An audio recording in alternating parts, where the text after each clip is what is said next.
Assalamualaikum warahmatullahi wabarakatuh. Anak-anak, semoga sehat selalu.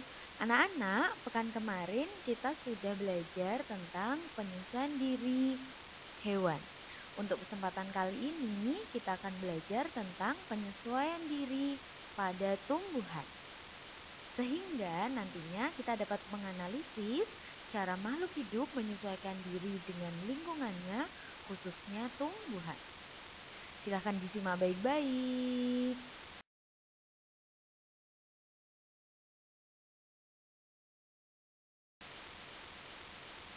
Ya, anak-anak, adaptasi tumbuhan sama halnya dengan adaptasi hewan, terbagi menjadi 3 bagian. Yang pertama, adaptasi morfologi, fisiologi, dan tingkah laku. Kita bahas yang pertama dulu ya. Yang pertama, adaptasi morfologi. Adaptasi morfologi ini merupakan cara tumbuhan menyesuaikan diri dengan mengubah bentuk luar tubuhnya supaya sesuai dengan kondisi lingkungan di sekitarnya. Adaptasi ini dilakukan oleh tumbuhan xerofit atau yang hidup di daerah gurun yang menyesuaikan diri dengan cara yang pertama, memiliki daun tebal, sempit, kadang-kadang berubah bentuk atau tereduksi menjadi bentuk duri, sisi atau bahkan tidak memiliki daun, sehingga dapat mengurangi atau menghambat penguapan.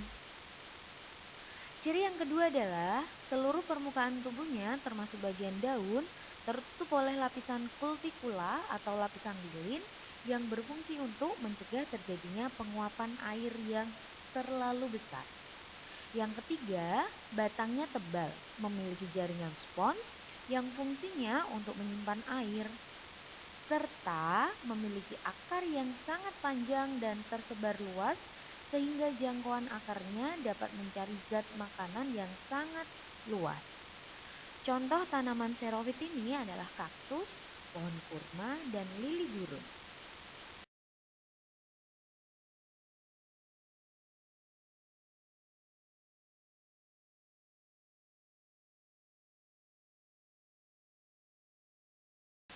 Ya, yang selanjutnya tumbuhan hidrofit, tumbuhan yang hidup di lingkungan berair.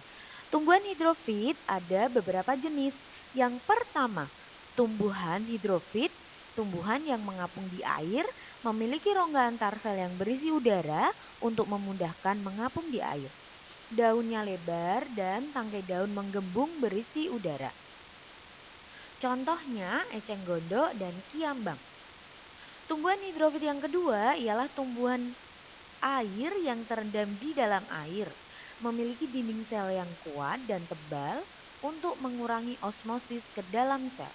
Contohnya Hydrilla dan Vallisneria. Tumbuhan hidrofit yang ketiga ialah tumbuhan hidrofit yang sebagian tubuhnya di atas permukaan air dan akarnya tertanam di dasar air. Mempunyai rongga udara dalam batangnya atau tangkainya, daunnya juga lebar sehingga tidak tenggelam di dalam air. Selain itu, daunnya pun muncul ke permukaan air.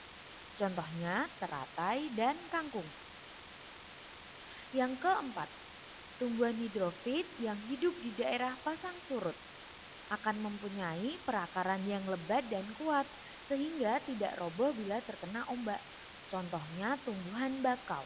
Tumbuhan bakau ini memiliki akar tunjang yang berupa akar napas untuk menopang batang sehingga dapat tumbuh kuat.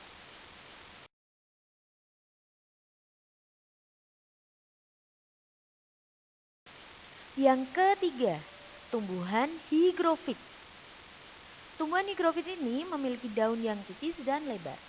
Permukaan daunnya memiliki banyak mulut daun atau stomata sehingga dapat mempercepat proses penguapan.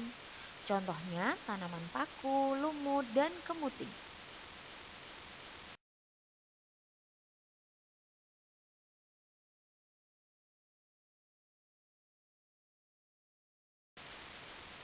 Jenis adaptasi yang kedua adalah adaptasi fisiologi.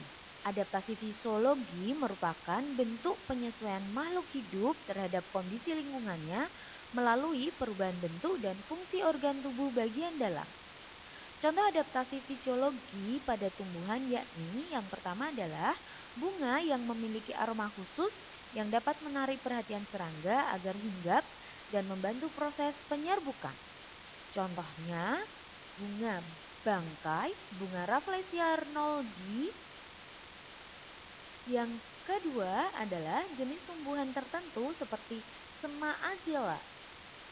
Tumbuhan ini dapat menghasilkan zat beracun sehingga hewan herbivora tidak dapat memakannya dan dapat menghambat pertumbuhan tanaman lain di sekitarnya.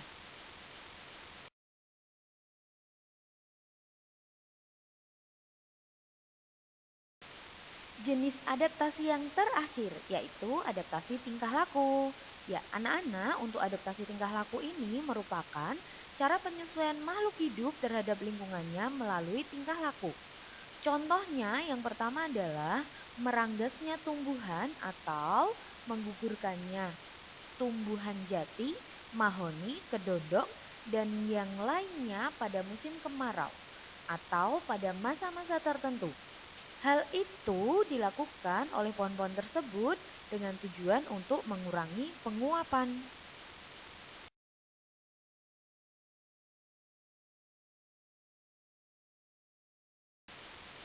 Selanjutnya, adaptasi tingkah laku terjadi juga pada tanaman jagung. Tanaman jagung akan menggulungkan daunnya ketika suhu udara sangat panas. Hal ini juga untuk mengurangi penguapan. Kemudian ada tumbuhan putri malu yang akan mengatupkan daunnya ketika terkena rangsangan atau ketika disentuh. Ada pula bunga matahari yang selalu menghadap ke arah sinar matahari. Serta mekarnya bunga pukul 4 yang biasanya mekar pada pukul 4 sore karena adanya rangsangan cahaya. Ya, anak-anak, selesai sudah pembelajaran kita tentang adaptasi tumbuhan. Selanjutnya, anak-anak bisa membaca kembali di teman belajar kamu halaman 7 sampai halaman 12. Atau kamu juga dapat membaca buku tema 2 kamu yang sudah dibawa di rumah ya.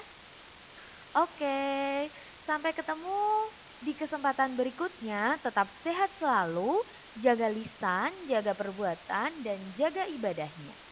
Wassalamualaikum warahmatullahi wabarakatuh.